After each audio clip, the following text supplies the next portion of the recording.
pathian chibai ibu kang u lalpa rong bol hi thalo om angai hriat chuan voina hian tu rong nge in bol don thlang mai ro u in thla tu ten luira la rong an bol thin pathian thikange in luaram amor ho te pathian kha keile ka chung te ro hi zongin lalpa rong ani kan bol don ni pathian ne nei tong tayang u eri aziak tu kan so manga anin ti turte ati zo huna tol chung lam ziak tu somno le ngai lovin alo ding chun som don nia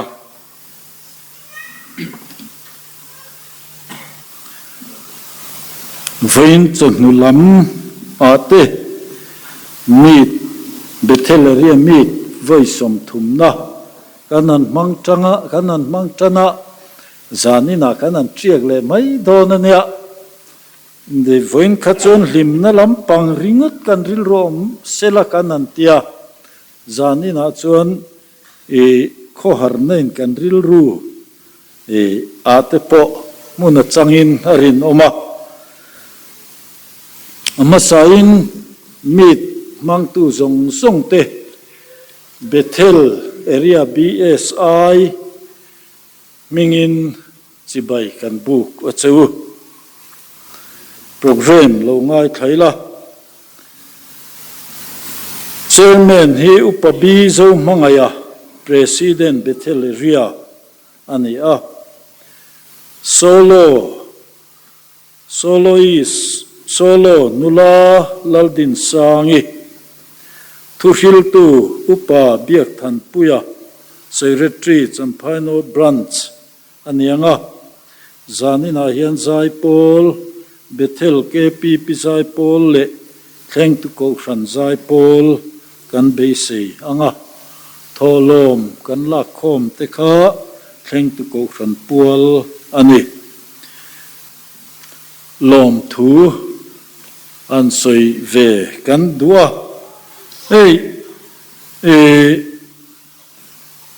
mit kanan program te kanan duanga chopchil devin thil kanan tia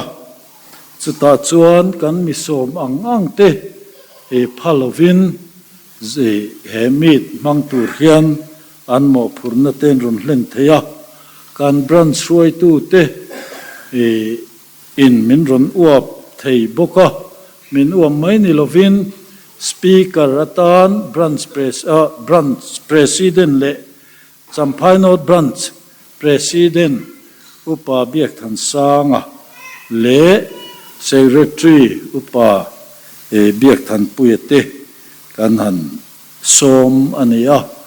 hun chep takara phalovin min han ti hlotin saka kan lo me ma tin kan pastor te in min ron uap thei boka kan lom hle ani tin thleng tu tual chung ko shan chunga hian kan lom tak mewa zion veng ko shan tin phur takin lom takin kan han BSI na ang te min han ti hlotin saka Kaushan Committee chunga kan lo ema BSI Champhai Bethel area annual meet voisom thumna mangtura ran khom jong te kanal pai su Krista mingin Champhai join veng ko ran chuan chibai kan lo buk cheu ani kan min man mek hi lim tak le lok tak mang turin du sakna kan lan cheu ani mit han thleng tur ta chu kan thiamang tok le kan phang toy kan in buat saya engemo fel tok lo te engemo om thei ome chunga chunim ni hriat thiam na le in me ngai na thiam na kan han dil ani kouthan hun ruat ngai thlai la kouthan hoten lo sia ila athange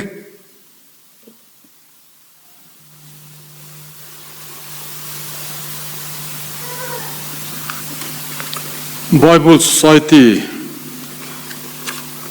Paul in khom hi in khom dangai na radio lecthi na hei hi kan ni phung ve hrim hrim ania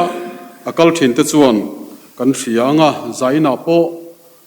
lo rei deuh hlek ani poin kan in hrethiam tlang don nia do thei takin kan lo tur ram don nia tuna chuan pathian choimoina hla saturin nulalal din sangi kan somanga anin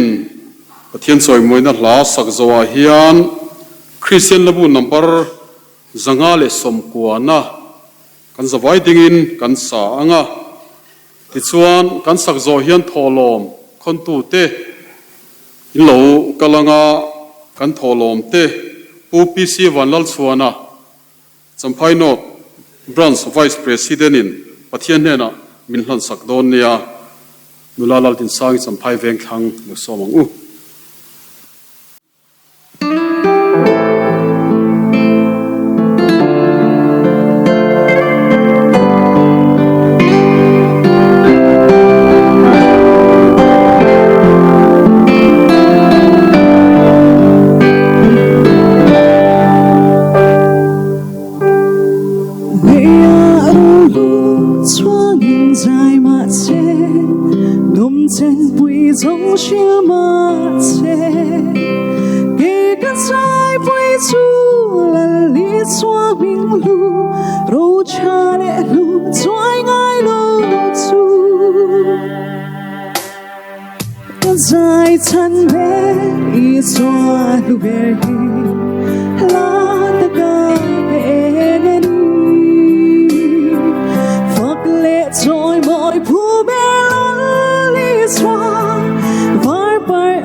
Soyan shin hin lo la man shin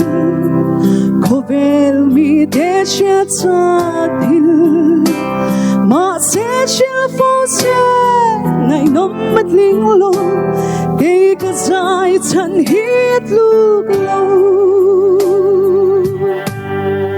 ka zai chan be I so lu be hi la ta ka ke enani Rồi mọi phù bê lăn lý xoa Vai bài ai riêng môi Ani chú chắc lâu mình đi chắc tu Nung mình đem tu Cả lông na bê chú Cả sơ rốt Van môi xoa chú ani Cả dài chân bê chú anh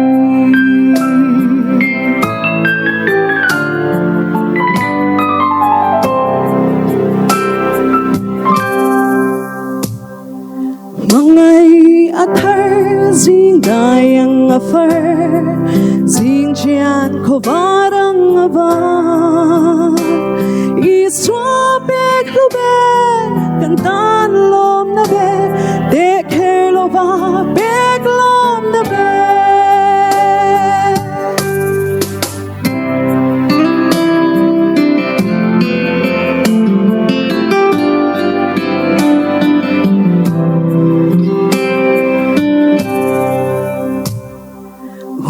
bộ xây xe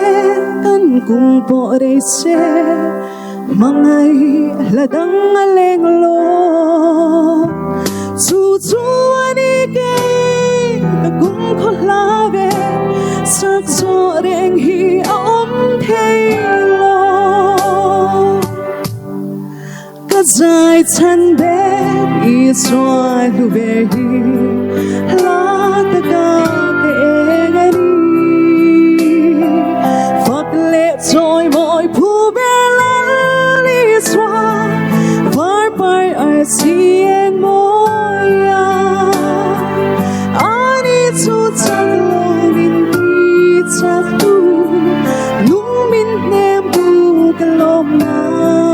chu ta sero ban moi xóa chu ai bên dài chân để chu ai ta sero ban moi xóa chu ai bên dài chân để chu ai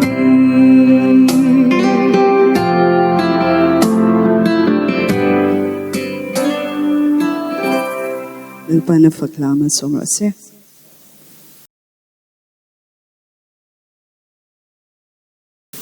Pathian này trong trai ang u lalpa kan pathian chung nung bermin mga ito Bible Society min pe kawangin na masin na lom thu kan suye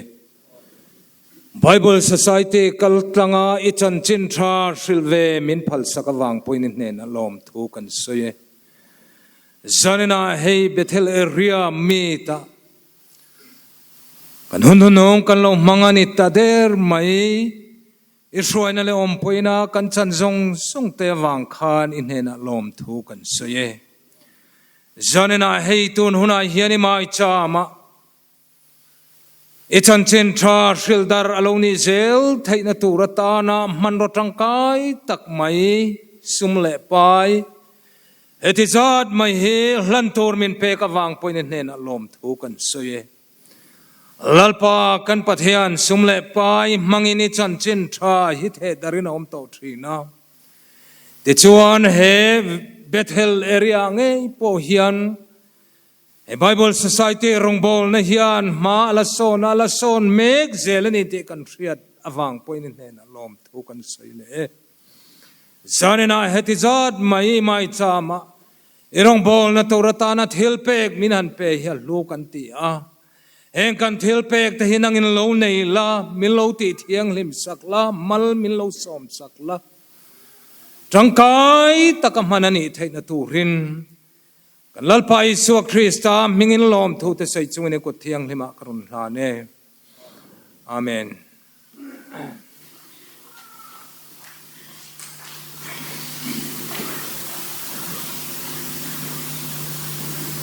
Cheng sang ruk zasari somriat le panga ani tuna chon zai pol kan lungai thla anga Champhai Bethel ko than pawalai pol zai pol lo somang u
kan speaker lo so mong u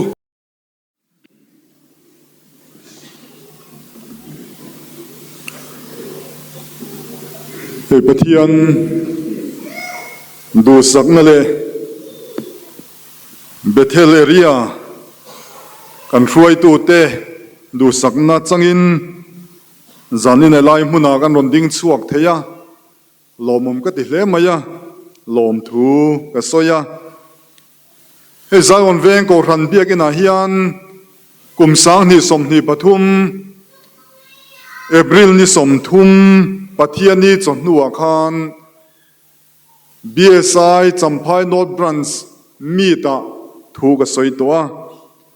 e pulpita hian voi ni ka loading ta der maya lomum ka ti hle a hey voin chonnuwa kam president he na tang ka ngai thak ta ang khan Bethel area hi Champhai North Branch area paruk zinga achak berte zinga mi kan nia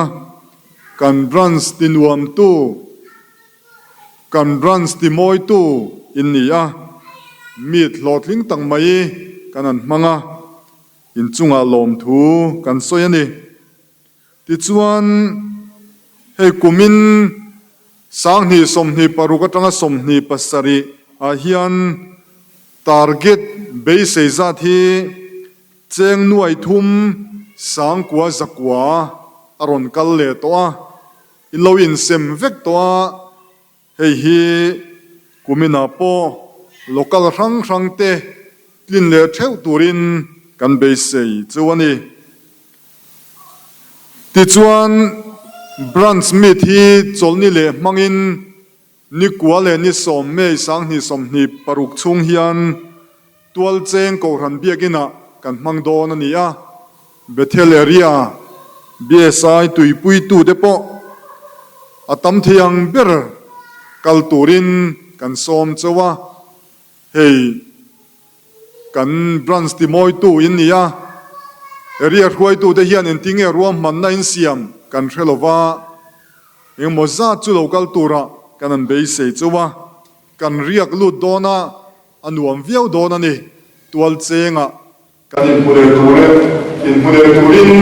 in be se ta ila ti chuan zanina hian thil pahni pathuman soima sakzok kan du chu Bible Society a hian thil pathum poimo tak tak maya oma chu thil pathum poimo tak tak chu kan rong bol na hian collector te hi an poimo ema chu tiang bokin hruai tu te an poibo a chu tiang bok chuan ko khan mi pui te hi kan poimo bokani kan pathuma kan tho ho na cha chuan localin ma son thina area in ma son thina apakhat achak mai kha tok lova apani po khan chak em ma sela pakhat achak lo poin abuai khak thina collector te phur em ma sela ko hran mi pui an har si lo chuan omzia nei tak tak theilova ko hran mi pui phurin ruai tu tha tak nei maila collector kan nei thalo chuan ma son tak tak theilova chu wang chuanin a pathum collector ruai tu le ko hran mi pui te hi kan tho ho that apoi mo ema chu vong rengila hey Bethel area te chu ma kan la tha ma la chun zom zel turin imbua saila tin tholom kan khon hian Bible Society tholom hrim hian soma pakhathi kan be seng ai lova soma pakhat zingami pakhat poisa kha kan be seng ai lova kan pengai lova soma pakko zinga tangkhan pakua tangkhanin Bible Society tholomi chu kan la khom thina ni ti de po kha a tho tu mi puin lo hria ila tin certificate chungchang hi han soile lokila hei certificate hi ti dan adang lamta office na matangin ai zola tangin ron ti dang lama life patron chief patron hi chu cha chop zelangai toni kan lokala te kan area te chu tiang member thar kan mu chuan kan ne na inon report zelanga kein kalo changa office atangin ka zuk changa office ka zuk changa annin minon thonanga ti chuan karon sem chuak thin ani ama chuan kan kol trun thina kha khan rem ti tolova life pakhat kan mu poin kan zuk cha min ron thon wanga sumo countera ka zuk la ti chuan tual chenga te nala na te Bethel area te kan ron sem le thin ani buai thak in tia in phun te pon ni mai theye katan takhian nia buai thak ni tual chenga tangin ron cha wanga kein ka zuk cha chonga office atangin sumo counter an ron thona kein sumo counter ka zuk zong le a chang le driver in a lo phur tlanga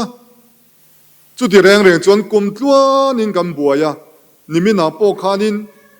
counter ka zuk zonga driver alo tlai lu tuka in laman lo hona in lama ka zukum zoya ka ti reng khanin ama ro chu kai ka phun ngai lova chu tiang chuan in life patron chief patron hei chu cha chop zelanga ya abak zong hi chu certificate dang hi chu pusi de nga teina veng khanga kan da chu mi chu lak thin tur ania chu tiang de po chu kan soi thar le ani ole seilu tuk don solo kha kan lo theng hil paltakin in som phot yang nulal din sangi pathian fakazai turin ilo som leang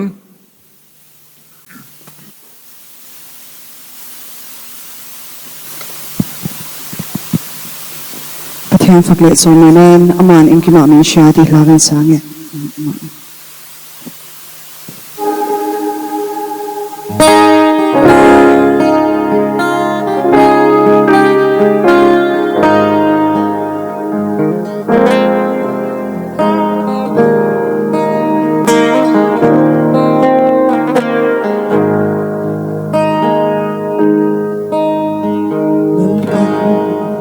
Chiang ta in min hira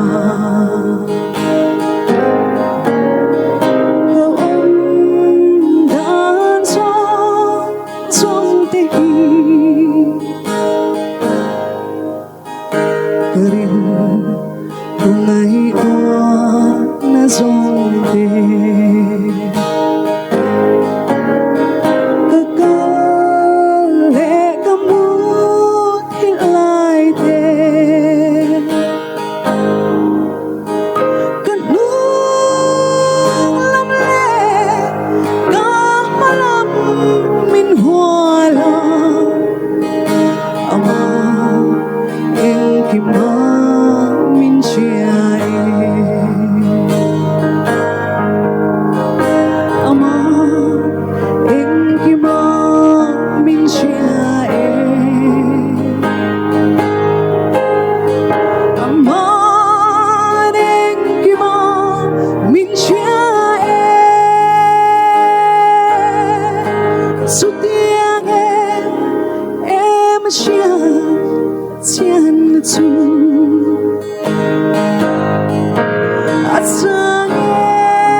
Once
darkar khat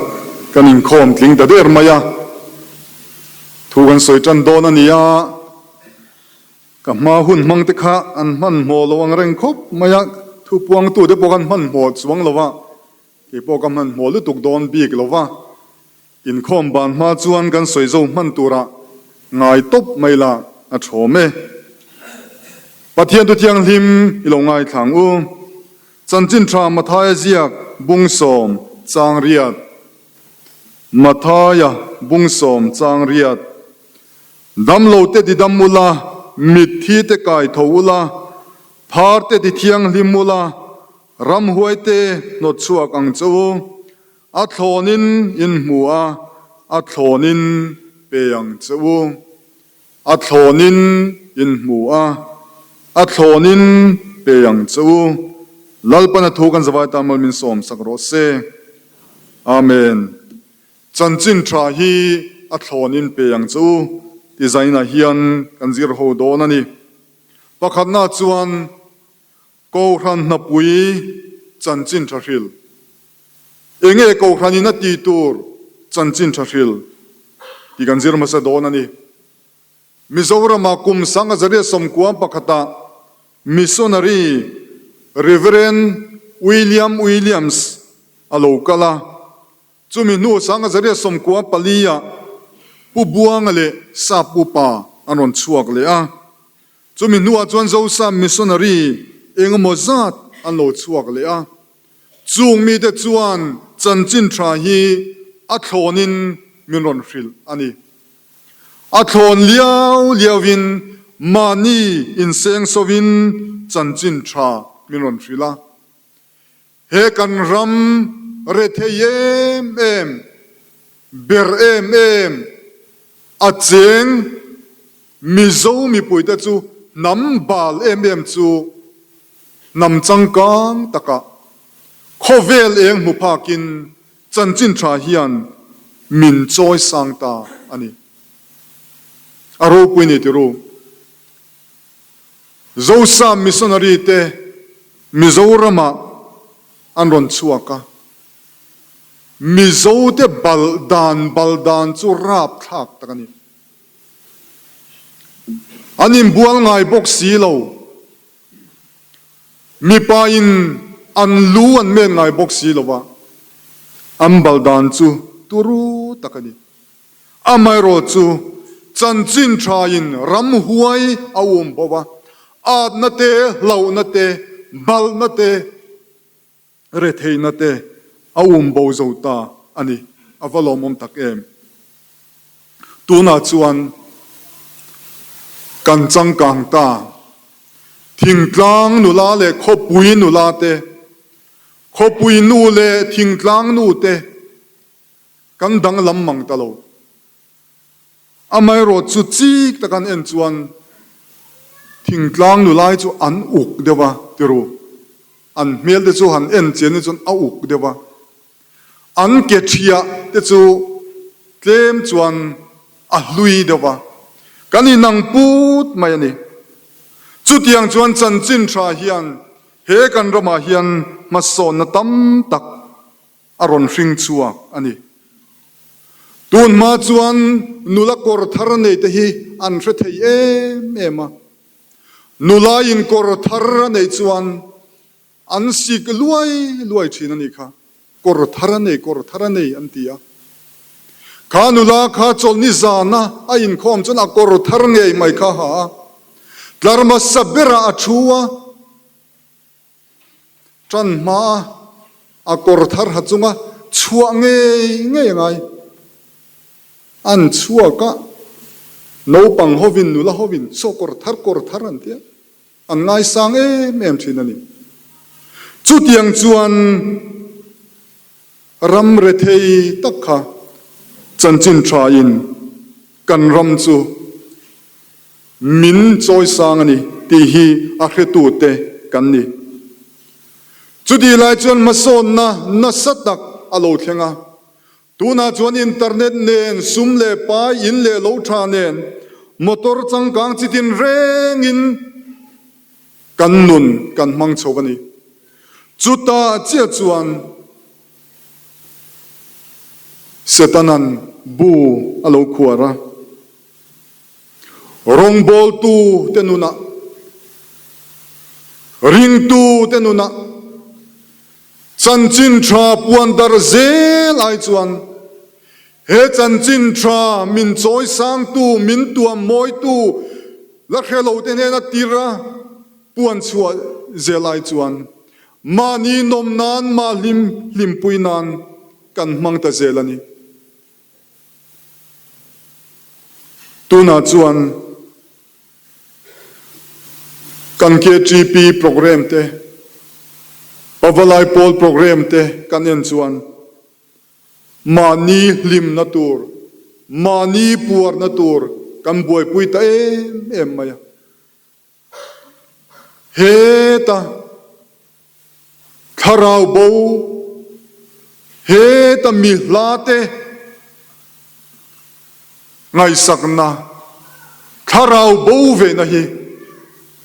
kan lam chia tial ni te po hian alo lang ta ani music video te kan tia sport te kan tia in ti lim na chi rang te kan uara apathian thu tak ai chuan chan chin tha tak ai chuan kan lim na tur te kan lom na tur te kan ngai tu na satial tiala rong bol tu de zinga po nun tlo bel chian do lai chuan rik dur ahu ho anuam zong hi kan tial ni te hian alang ta ni tin ko ran ngei po hi ni tiru biakin tha kan suala ko ran hol tha kan buai puya man ro tha le man jan ro chang kang tak te kan buai puya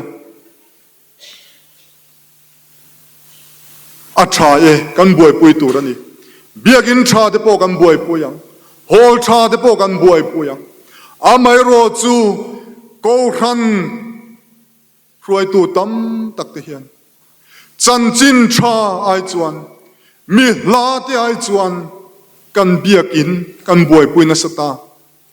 man ro tha le changkang kan buai pui na sata le tuka mi la te mi re thei te mi chum chiap te kharau bo te mangai na ai chuan khang ve na ai chuan kan ko khani kan moi lo bi kang mi ne yang kan nei lo bi kang kan khawmpui khen te kan changkang lo bi kang ti te kan ve ta zelang ti hi lo om khop mai chu wang chuan zai na hian min choi sang tu min tua moi tu chan chin tha kalpel hian pathian thu hi kan tui puyang ti hi alo om khop mai ko ran din chan chu ko ran na pui chu chan chin tha hil hian ti hi zana hian kan hriat thar apoimo lali su apoin an tinge ti kha khovel zonga kalula thil siam zong he na chuan chan chin tha hi hil ro uti in min cha ani kha chu wang chuan in man ro tha le changkang te in ti lim na te biakin tha le ro pui te chu kan sualang kan ne yang amai ro chu he chan chin tha hi a hlia turani lo amun sang ber amun poimo ber chu he chan chin tha hian alua turani te hi zaina hian kan hriat thar apoimo sabram kan en chuan an biakin chu ro pui an mun ma po ro pui amoye man biakin te nima sela ni tin an khara zudora te cinema hola te an mangani anti enge chan kan ti chuan chan chin tha an buai pui lai chuan tharau bo te an vei lai chuan an biakin a khat thupa ko ran an lima ko ran an har thin ani nima sela chan chin tha ya buai pui khovel changkan na an chi atangin an biakin alo thola lua tu anom mang talowa thalai an bo zova chuwang chuan an biakin khar alo ngai ta ni man ro tha le changkang biakin moi le ro pui hi ko ran chakna tur chu ni sela sabram khu an la chak khopang nima sela chu ani lo ko ran chakna chu ko ran nun na chu chan chin tharil tharau bo te mangai kan vela kan veng chunga kan ko ran chunga mi hla te sitanana a boy betlat te veina tak kan nei lo chuan he kan ko ran po hi sabram mangkhuan a om mayang ti lo om chuwang chon zaina hian chan chin tharil hi ko ran nun na ko ran chakna ni ti hi kan hriat thar a poimo panina chuan robot arthing to na chan chin hi angai nom khop maya pubuang ale sap upate ron tir tu arthing to na chan chin hi toite hansoi kan dua arthing to na chu api le pute atanga zuzuar zusa atanga in thla chong ania sabrama chun zuzuar te po hi chu tiangin an en rang vak lova sum don na chikhat kha ani ve maya api le pute kha hausa tak mai ania zuzuar hausa tak mai ania chu anu le pa in rowan khoma nima sela nu le pa kha an thi thut maya in nai te in ti chuan arthing to na khan api le pu ro zong kha a khom vek mai ni he pa hi pamak deuh mai ania arthing to na hi nu pui nei angai sak lo ni mei chia ngai sang vak lo ni chu a ler vak lo niang ti chuan ama chawin oma in lian pui aneya pindan pakhat chia asiama ti chuan hausa em ti lo khanin a ui kom em mai ni pa ui kom tak mai ania bati te po hi a chi thapal lo anti le lama a chi chuan room le lama mi kha chem luma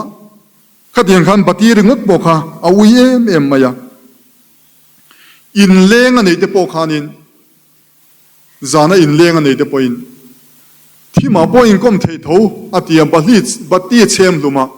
thima khanin a kom mai thina ni antia thima po in kom thei tho ti kha thu pui ber mai nia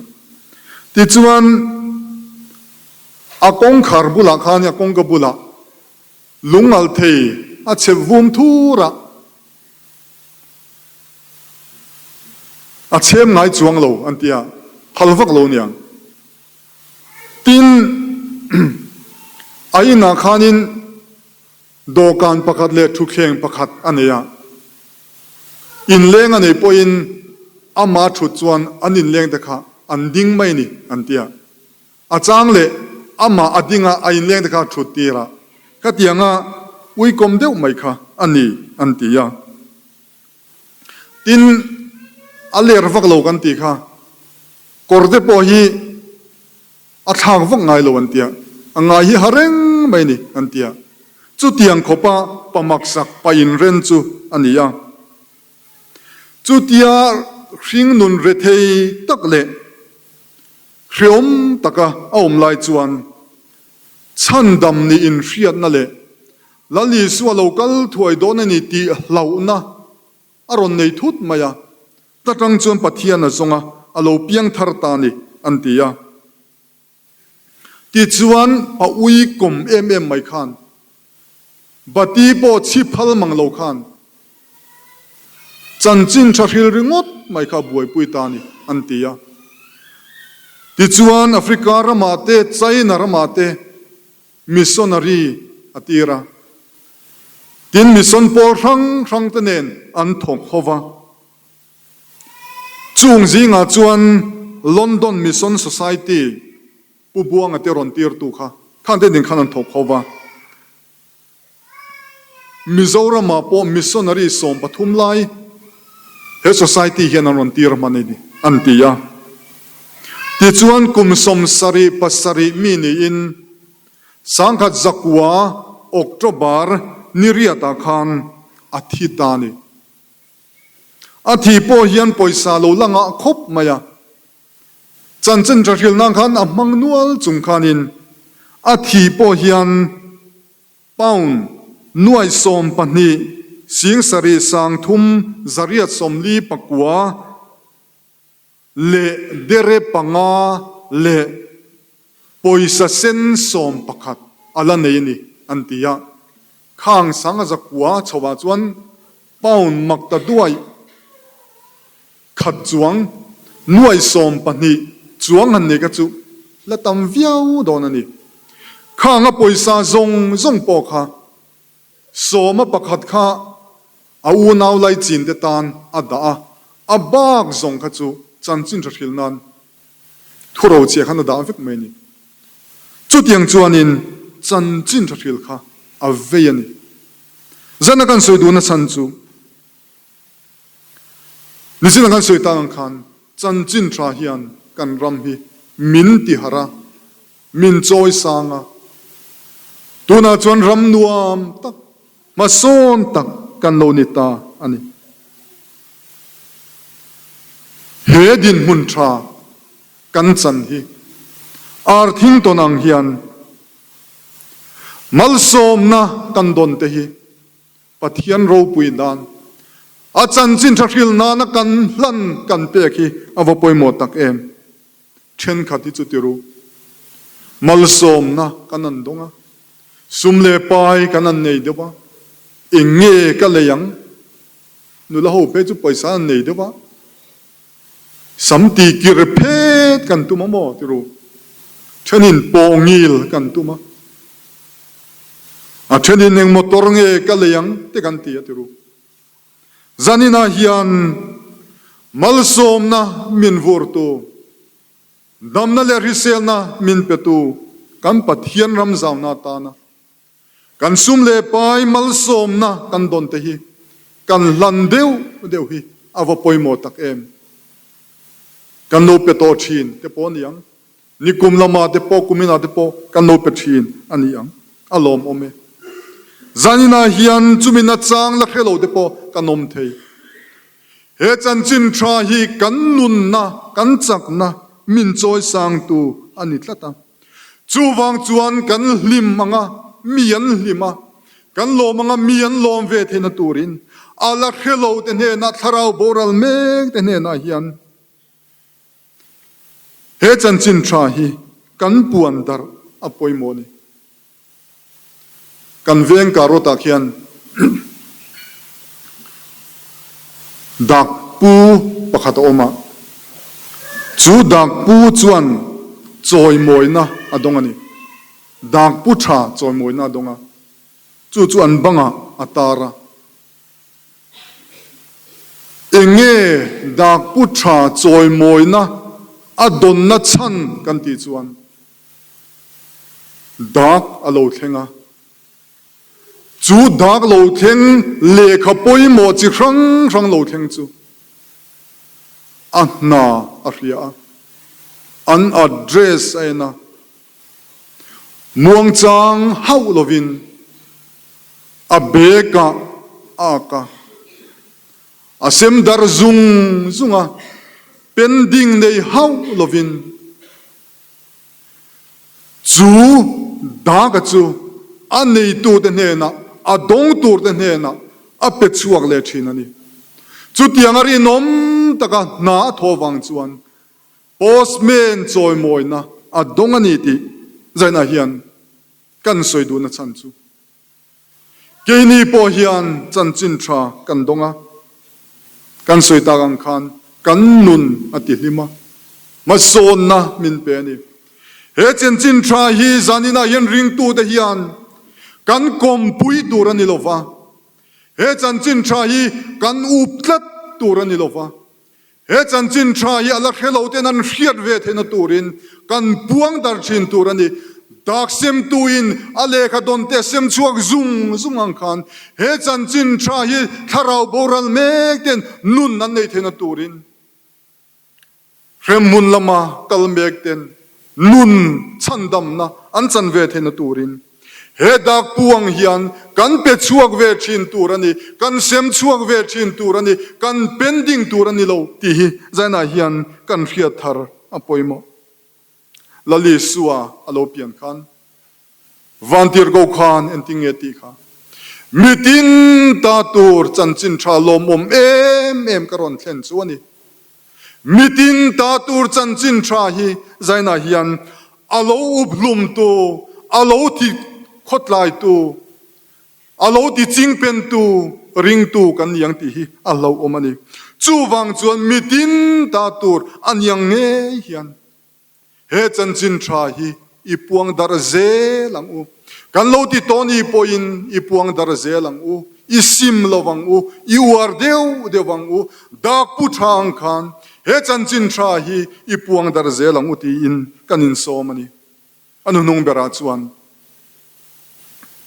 chain rama missionary ro pui tak mai Hudson Taylora a om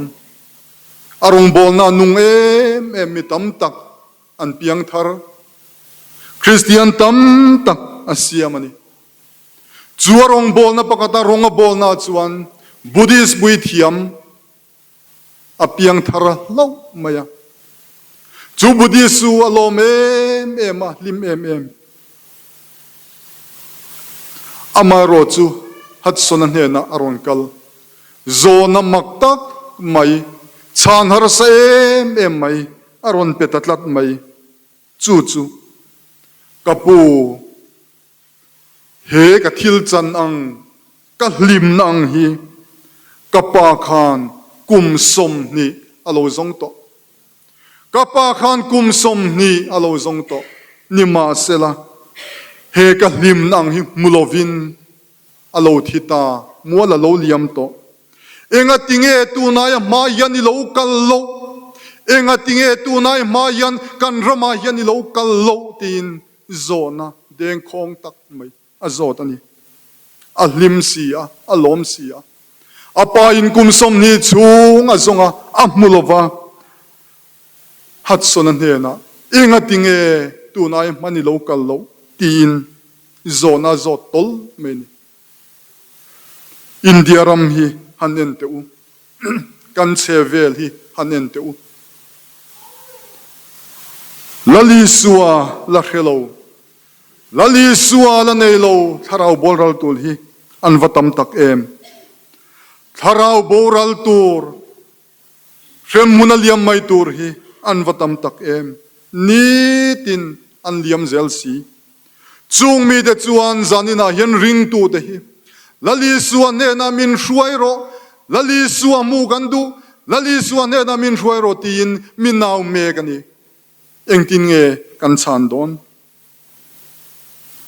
ram thar fila missionary tam tak kan tir chuwa chung mi de chuan ring thar an nei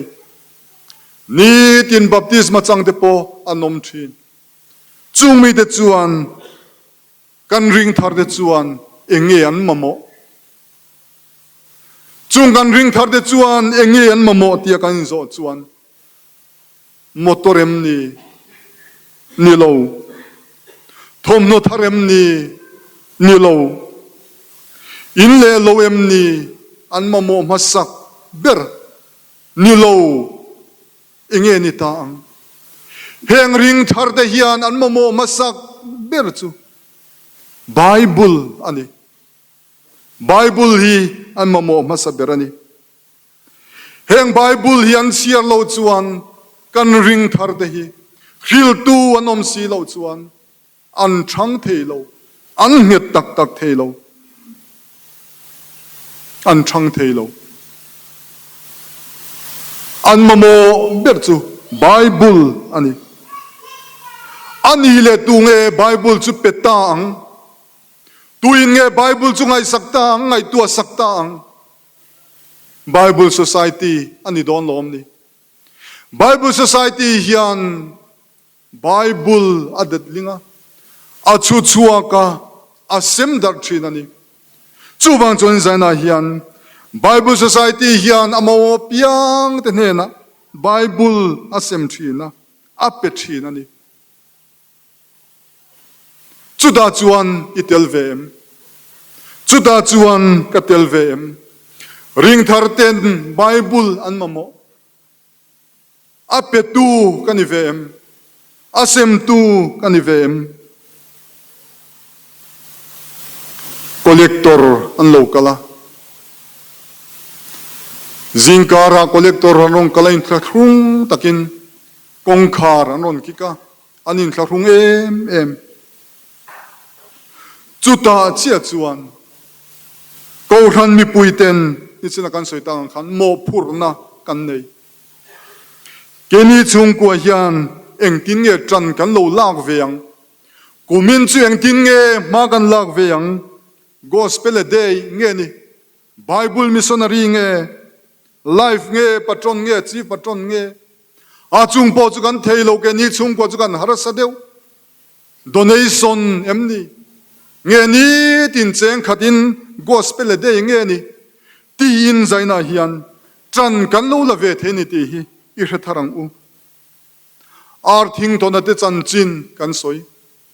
Hudson Taylor de chanchin de po kan soi ta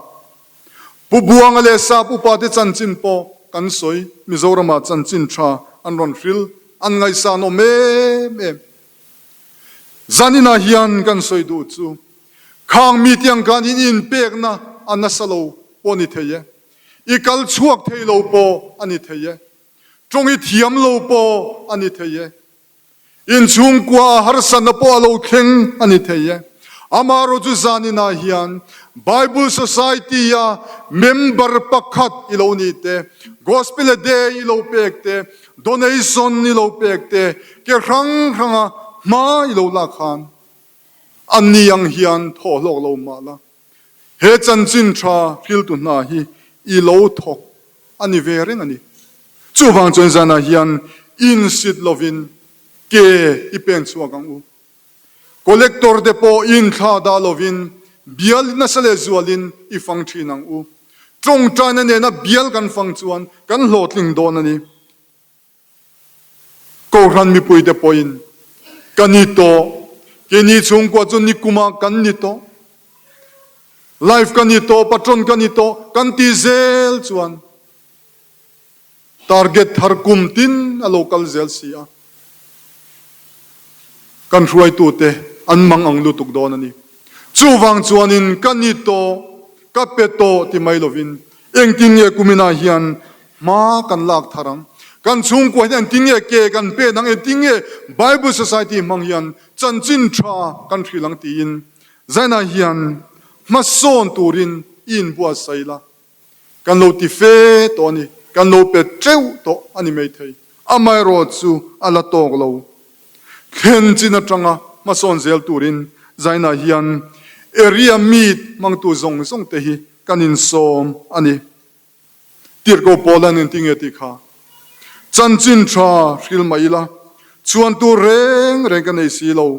ti mak mo ka chunga a in hnat ani si a chanchin tha hril suila ka chung a pik don si a alo ti ani chuwang chuanin zaina hian chanchin tha hi a thlonin kan donga kan ramin ma son kan changkang to em hei hi tompui meilovin thutpui meilovin a thlonin kan donga a thlona kan don hi a thlonin zaina hian ipe chuang veng uti in pathianin min som ani lalpan thu kan zawai tamal min som sakro se amen so yene number zathum som kole pariat na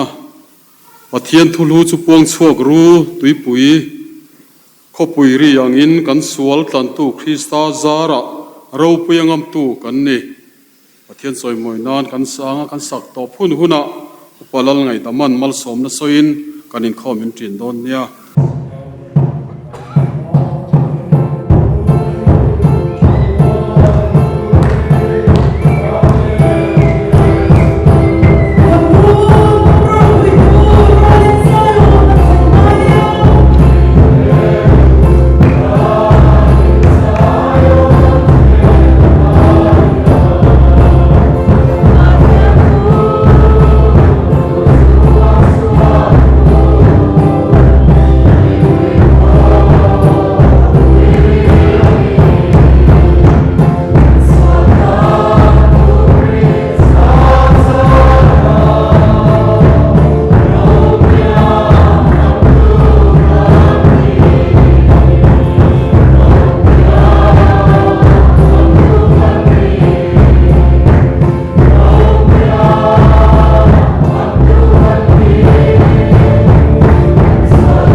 annual meet mangtura